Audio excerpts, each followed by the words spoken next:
Hi guys, and welcome to the next video on my channel. I know I've been gone for like 2 months. I'm so sorry. Somehow still gaining followers. Thank you for that.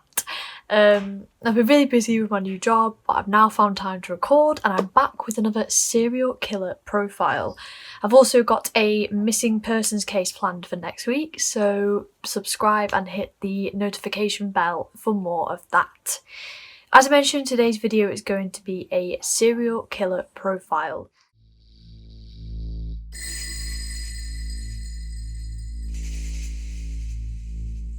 I have got a lot of my information on this case from a documentary series called 21st Century Serial Killers on Really, I think it is, so you should definitely go and check that out if you can. But I've also found various bits of information from different sources on the internet as well. Today's case is on Shawn Grate, an American serial killer who preyed on vulnerable women.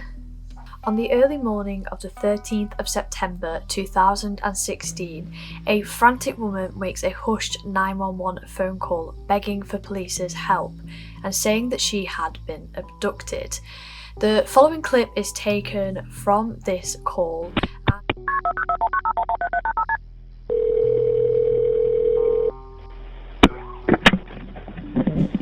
911, what is the address to your emergency? By the 4th Street Laundromat. What is it? 4th Street Laundromat. What's the problem? I've been abducted. What's your name? How do you spell your last name? Who abducted you? Shawn Grate. You said John Green? Shawn Grate. Where's he at now? Asleep. Where's he sleeping at? In the bedroom. In what bedroom? There's 2 houses right by the laundry street. And it's in one of those houses. The man responsible, Shawn Grate, had killed before, and it was believed that this anonymous victim would have been his 6th victim had she not managed to escape. Before we continue with the facts and the killings in this serial killer case, let's look more into the man who was Shawn Grate, before he ended up living in an abandoned house with the bodies of his victims. On all accounts, Shawn Grate came across as a charmer. He could smile and win his way with anybody. Even his own mother said he's good looking, but the devil is good looking too. His childhood seemed relatively normal, nothing really traumatic happened in his childhood. He showed no signs of serial killer tendencies, he didn't kill animals, he didn't torture animals, he didn't do any of those sorts of things. In fact, he played quite well with the other neighbourhood children. He loved all kinds of sports, softball, football, baseball, and came across as a very intelligent, good-looking young man. The only thing that happened in his life that could have been traumatic for him was 2 days before his 6th birthday, his parents divorced and his mum was given full custody. He was adored by his mother on all accounts. As a child, they had a pretty good relationship, but he learned quite early on as a child that he could get what he wanted quite easily. He was a blue-eyed, blonde-haired little boy. All he had to do was smile and charm people to get his own way. And he got used to being able to get his own way pretty easily. Now, the relationship with his mother actually turned quite bitter during his teenage years when he started to rebel out, and this really loving relationship he had with his mother turned into an unhealthy relationship. And 2 months before his 18th birthday, full custody was given to his dad, and so Shawn moved from his mum's to his dad's. It could be that Shawn felt abandoned by this, and this could be one of the reasons why Shawn had such a deep hatred and deep disrespect of women. It's not an excuse by any means. I know that it's just me trying to come up with some theories as to how this seemingly normal little boy could have grown up to be such a monster. It's during this time that Shawn gets arrested for the first time for assaulting his girlfriend at the time, and it was in his early 20s that he began to show a more sinister personality to the charming boy that he'd shown all of his life. Around this time, he had a money dispute with a friend over, I don't know whether the friend owed him money or he owed the friend money, and he made a very chilling claim that which would later come back and make so much more sense. And I'm just going to read this here because I don't remember the exact quote, but it was, "You haven't seen the real me yet." Just let that sink in, because that will make so much more sense by the end of this video. In his 20s, he started to develop a bad attitude, but he also knew that he could turn things around and get away with things by just giving a flash of his smile and charming anybody that he came across. And it was this time he also realised that he was a ladies' man. He was a hit with the ladies, he didn't have any problem speaking with women, and this is how he manipulated them and abused them. In 1997, Grate was done for burglary and he was sent to prison for 4 years. However, he only served 180 days and was released early for good behaviour. He met his first girlfriend in his 20s and she was 17 years old, and he choked her when she was 2 months pregnant with their child, all because she refused to have sex with him. Luckily, the baby boy was born healthy. However, soon fists turned into weapons, and he attacked this girlfriend and her sister, with a knife, and quite badly damaged his girlfriend's hand. He then received another prison sentence and was released in 2003. He then meets his second girlfriend, who would go on to be the mother of his second child, and he chokes her and forces her to perform a sex act on him when she refuses to have sex with him. In 2010, Shawn Grate by now had 3 children by 3 different mothers, and the third mother ended up suffering the same fate as the second mother when he choked her and forced her to perform sexual acts on her. He was stalking women, he was harassing them, he was constantly calling them. There was even allegedly a time where he hid in a woman's couch and the police found him in the sofa. He would rip women's t-shirts, and on a number of occasions he got done for criminal damage for ripping these women's t-shirts. He just had no respect for women at all. He was boss and he was going to let everyone know, including women, especially women, that he was the boss. One of his exes also chillingly claimed he's a serial killer in the making. In 2007, the skeletal remains of a woman are found in woodlands. First, this woman wasn't identified, but this was the first time that Shawn Grate had killed. This woman would go on to be known as Jane Doe until this year. On the 4th of June 2019, police finally managed to identify this woman, and her name was Dana Lowry. Now, Dana had been going around selling magazines. Grate eventually confessed to her killing, but he didn't remember a name, whether it was Dana or Diana, and he didn't remember the circumstances or anything like this. What Shawn Grate had said had happened, though, was that Diana was travelling around the country selling magazines, and his mother bought some magazines from her, and he claimed that she scammed his mother, didn't deliver the magazines, something along those lines, and so he lured her into a trap. He told her that he wanted to order some more magazines for his mum. He picked her up, drove her to his house, strangled her and killed her. This was in the Victory Road wooded area, and she was eventually identified by DNA records from her own family. Tragically, Dana had 2 young daughters who were only 1 and 5 at the time of her death, and they didn't know what had happened to their mother until 2019, this year. And their mother was killed in maybe 2006, 2007, something like that. They didn't know what had happened to their mother for over 10 years. So, around this time, Shawn Grate gets married, and he is married to a woman called Nicole Brown. And in 2011, she divorces him and gets a restraining order against him. So he serves prison time between 2011 and 2012. And Nicola goes on to say that when she first met Grate, he was charming, he was kind, he was caring, and that soon turned into controlling behaviour and abusive behaviour. 2012 to 2015, Grate starts using Facebook a lot more, and his Facebook page is still active. You can still see most of the things he posted on there, so if you want to go and check that out, I will leave a link to that in the description below. It's very eerie. So he starts posting about Jesus. He also starts in this time a wood making sign business, and that's all posted on Facebook. Everything he made was all posted on Facebook. And like I say, you can still see it on Facebook. However, this business didn't pay the bills, and so he was kicked out of his apartment or his house by his landlord. And mysteriously after this, his landlord's van is set on fire and burnt down. In 2015, he meets Rebecca Lacey.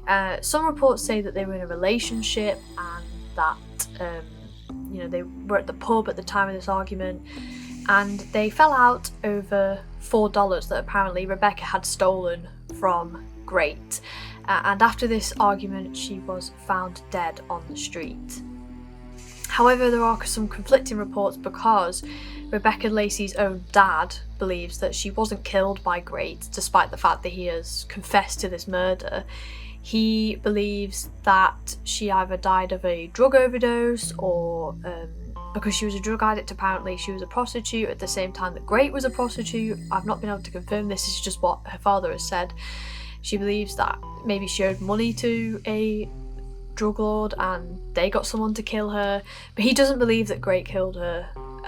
But however, so the autopsy kind of does back this up, because when police found her, they believed it was a drug overdose because she was found on the street, and apparently the autopsy backs this up to say it was a drug overdose. But Grate is adamant that he killed Rebecca Lacey, and he's actually just been convicted of her murder this year, in March of this year, I think. So after this, Grate is of no fixed address. He is currently living in an abandoned house in Ohio, and this is when he meets and starts a relationship with Candice Cunningham. She's 29 years old, she is 4'9", she's 100 pounds. And again, Grate has gone for someone who is vulnerable. She had a history of mental and drug problems, and her mother described her as getting in with the wrong crowd. However, she was devoted to Grate. They were very on and off in their relationship, but she was devoted despite the fact that Grate was in and out of prison throughout their entire relationship. And the sad thing is, she only met Grate a few months before he would kill her. I didn't get an exact time when they started dating, but I think in March of 2016, she posted something like, "Going to see Shawn in jail today." So I know that they were dating at least then in 2016. So in a Facebook post by Cunningham, she says that, writing to Grate himself, she put something on the lines of, "You asked me to marry you, I said yes, I will be there until the end," which again is just so chilling. And Candice's, I'm not sure how you pronounce it, Facebook page is still up, so if you want to see all these posts that she put up about Grate and post it to Grate, you can actually see that. Again, I will link Candice's Facebook page in the comment in the box below, description box below. So Grate actually led authorities to her remains after his arrest for the kidnapping and raping of the anonymous victim, and her remains were found scattered behind a charred, burnt house that they believed that Grate lived in before it burnt down, and this was on 1027 Park Avenue East. On the 11th of May 2016, she posts on her Facebook page, "I'm back with Shawn." On the 11th of May 2016, she posts on her Facebook page, "I'm back with Shawn and I love him." One of her last posts that she posted before her murder was just the word "happy."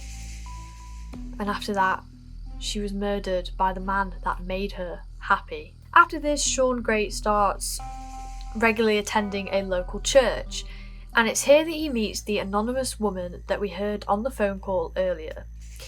He tells her that he absolutely loves the Bible. However, she makes it clear they are just friends, but Grate is interested in her, and he makes it clear that he's interested, and he doesn't like the fact that he's been rejected. The two go on long walks, they have lunch and coffee together, and they discuss the Bible. She's a very, very strict religious woman, so no sex before marriage, no men are allowed in her apartment before she's married, and she's not allowed in any men's apartments before she's married. She's very strict and very, very dedicated to her religion. It's during this time that she introduces Grate to her neighbour Elizabeth Griffiths, 29-year-old woman with cognitive disabilities. Because of these cognitive disabilities, Elizabeth Griffiths was very childlike, she was very dependent, and she was a very open person. She would trust anybody that she had just met, even if she knew nothing about them, and tell them all of her deepest, darkest secrets. And so this was the perfect target for Grate. He wanted a vulnerable woman who would come to his beck and call, and Elizabeth was just the woman. Now, Elizabeth starts spending a lot more time with Grate and this anonymous woman that was kidnapped. Elizabeth tells her counsellor that she's met someone new. Elizabeth was a very dependent person. Whoever she was with, she would be very dependent on, and Shawn Grate loved this at first. He loved that he could control her, but then he got lazy and bored, and he didn't like the fact that Elizabeth depended on him. A few weeks after this first counselling session where she's happy that she's met someone new, she calls another counsellor and tells them that she feels anxious and needs someone to talk to. This is the last time anyone would ever hear from Elizabeth alive. In the run-down, abandoned house that he had made his home since becoming homeless, he took Elizabeth and he subjected her to torture. He stripped her down, he assaulted her, he sexually assaulted her, and then strangled her to death, and then dumped her body in a closet or a wardrobe like it was nothing. This must have been so terrifying for Elizabeth to have someone that she thought she knew and she trusted kill her in such a way. On the 7th of September 2016, Shawn Grate would claim another victim. His next victim was 43-year-old grandmother Stacy Hicks, who was a recovering heroin addict and was doing really well with her recovery. On this day, she had decided to go out and do a spot of shopping. However, on her drive home, she experienced a puncture in her tyre, and so she pulled over at a gas station, and Shawn Grate saw this as his chance. He went over posing as a good Samaritan and offered to change the tyre for Stacy, who happily accepted. She then bought him a coffee and offered him a lift home, and when they got back, he invited her in. He then refused to let her leave. Chillingly, this was one of 2 attacks that Grate had filmed on his mobile phone, so that he could watch it back later. In the video, he forces Stacy to perform acts on him. You can also hear Stacy in the video saying, "You told me I could leave," and Shawn Grate replies, "Just give me 1 good minute." Unfortunately, she had the same fate as Elizabeth, and her body was dumped in the basement of this rundown home and left to rot. At this point, he is still seeing the friend that he met at church, and he hates the fact that she has rejected him. He's never been rejected before by a woman in his life, and he isn't used to this, and he doesn't like it. He wants what he can't have, and so he sets what he thinks is the perfect trap. So this anonymous victim was a big charity person, and Grate told her that he had a bunch of clothes that he wanted to donate to charity, the Salvation Army Centre, to raise money for the charity. And being the good Samaritan that she was, she decided to go and get these clothes. She thought that she could just nip in, get the clothes and leave. So she goes into Grate's house and she notices the smell and everything's dirty, but she doesn't want to be rude, and so she goes into the house, and Shawn Grate goes to get the clothes, and so she just perches on the edge of the bed because it's the only place she can find to sit that isn't full of rubbish and dirt and mould, and waits for Grate to come back with the clothes. And during this time she starts reading the Bible. Obviously it's one of her passions, and she was just trying to pass the time while Grate went to go and get the clothes. However, Grate came back through with no clothes and snatched the Bible out of her hand. She was a bit startled, but didn't want to say anything. He then left the room to get something and came back and said, "You're not leaving." She tried to fight Grate with all that she had. She gave all her energy, but everything that she did, he just did it back twice as hard. And when he eventually got his hands around her neck and threatened to kill her, she had to stop fighting. He kept telling her he was going to kill her. He stripped her down naked, he tied her to the bed with her own clothes, he abused her, he sexually assaulted her, and she was held hostage for 3 days. He convinced her that if she left the room, the door was alarmed and that it would go off and he would kill her if she so much as tried to leave. He'd also managed to steal a taser from somebody, and so he slept with this taser by his side, so that if Elizabeth so much as got her hand free and he noticed, he would taser her and tie her back up again. And it's really believed that as she hadn't managed to escape, that she would have been Grate's 6th victim. But on the morning of the 13th of September, 3 days after she had been taken hostage, she woke up before Grate and she managed to slip her hands free. And she managed to carefully reach over Grate and grab the taser and his mobile phone. And she quietly slid down the bottom of the bed, and this is where we heard that hushed 911 phone call from earlier. The police arrive and she is taken away safely. Obviously, those scars, those psychological scars will be with her forever, but she managed to escape alive. On the tape, you can hear the police shouting, "Police, put your hands up." It's very chilling. And then the attending officer actually read out a statement in court, and he got very emotional describing the state of the victim. She was still naked, she was weak, she could hardly move or talk. Hi guys, so as I'm editing, I've just noticed that the latter half of this video has corrupted and deleted itself, and I don't want to be left with half video, so I'm just going to finish it off like this. So I'm sorry that there's no lighting and microphones and that sort of thing. So basically, where we got off to in the video was the attending officer who was reading out his statement in court about when he found the young woman who was a victim. And he was just saying how harrowing it was to see this young woman so scared and unnerved. So after the officers made sure that the woman was safe, they ventured deeper into the house and the unmissable smell of rotting bodies. And they followed the stench down into the basement, where they found the bodies of Elizabeth and Stacy. So after this, Grate admits to the murders, and after this, a few weeks after his arrest, he starts a letter writing campaign to the local media. So he starts writing letters promising them new details about his murders. He just loved the limelight. And chillingly, in these letters, he just apologises for his handwriting, like he was writing a letter to a friend, not about murders. He also sends second letters to the press with more details about the murders. Eventually, a court order is put against him by the judge so that he cannot send any more letters to the local media, and all of his mail has to be checked before it's sent out of prison. So Grate claimed that he was doing his victims a favour. They were already dead and they were just bodies flopping about in the world. And before his sentencing, he makes a small speech in court. He's so nonchalant about it, like he doesn't care, and he's just saying that today's a good day for everyone involved and that he knows right from wrong, which clearly he doesn't. But I'm just going to insert the clip of the actual talking in court here so you can watch it for yourselves. Well, today's a good day, mainly for all of you guys and myself. Hope we could just move on from all this. I don't know exactly, I can't say I'm normal, but, I know right from wrong. And mainly, just if I cause any hate, bitterness, and then all of any of you, you can work on that. I ask you maybe forgive me.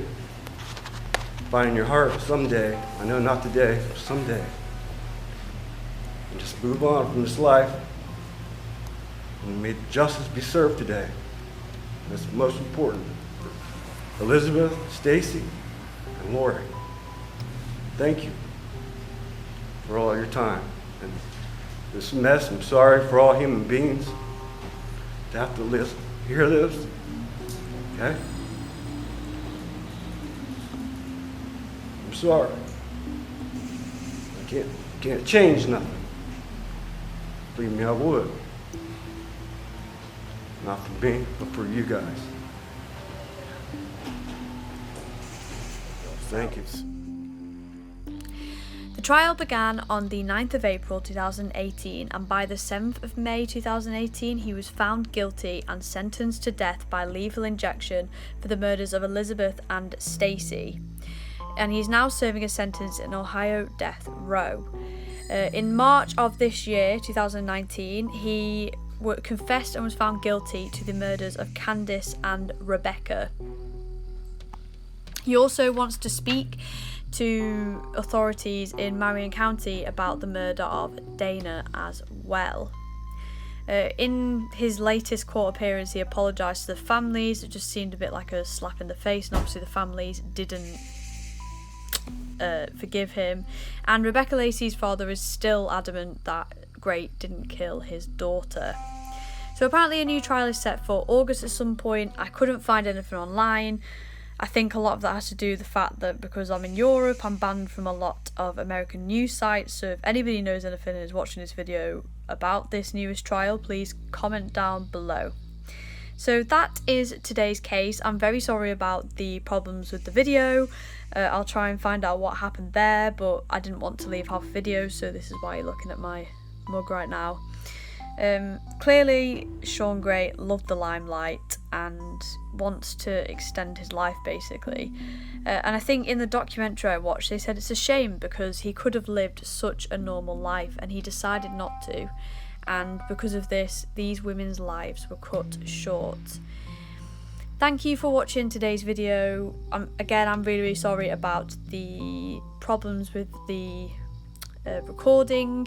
I hope you found this video informative. If you did, give it a like and subscribe and hit that notification button, because next week I'm coming back with a new missing persons case and you don't want to miss it. So I'll see you next week.